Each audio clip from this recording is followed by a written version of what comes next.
and his future girlfriend. When she meets her mother and younger sister, Regina comes across two zombies and tries to draw her sword to eliminate them. However, the weapon gets stuck in its sheath and she ends up being saved by Kronos, who appears and eliminates the creatures. Just then, the group walks to the door and finds another monster in their path. This time, however, Regina manages to eliminate it with her sword and, seeing the girl in action, Kronos becomes even more enamored. Soon after, Johnny and Tavo show up and Regina asks her mother to take Victoria to a safe place while she and her friends take out those zombies. During the battle, Anna got separated from the rest of the group and now they have to find her. Before they leave the kitchen, Tavo asks his friend for forgiveness for having written a love letter to the girl. But Kronos says that he is now in love with Regina and doesn't mind if his friend and Anna stay together. By now, the zombies have invaded the party and are devouring the guests. So Tavo pulls out his pistol and starts shooting at them, but the bullets can't eliminate them. Just then, Johnny springs into action and shoots the creatures right in the head. They then run to lock the doors of the club,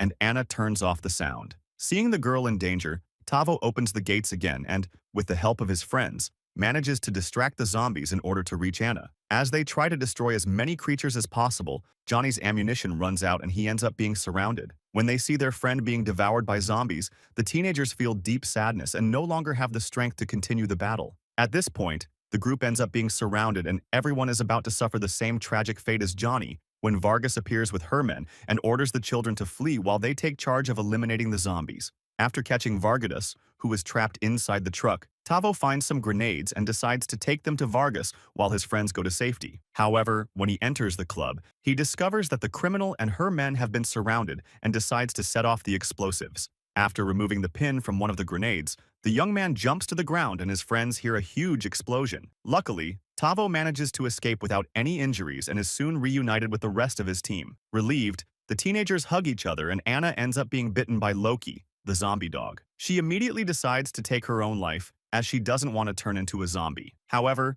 Kronos says that there may be a way to save her, but Tavo will have to suck the contaminated blood so that the virus doesn't spread to the rest of her body. Even though he knows that he could also end up being infected, Tavo decides to risk his own life to save her, which makes Anna even more fascinated by him. However, when he sees the dog that bit the girl, Kronos realizes that it is not Loki and that the animal is not infected by the virus. Relieved, the young people leave and wait for the police to arrive. While the firemen put out the fire caused by the explosion, Regina's mother tries to explain to the police that there has been a real zombie attack in the Sarah Linda condominium, but none of them believe her. After saving the planet from a zombie threat, Regina accepts Kronos' proposal, and he decides to accompany her home. Now that they are finally alone, Anna and Tavo can declare how they feel about each other. If you liked the video, like and subscribe for more movie recaps. See you next time.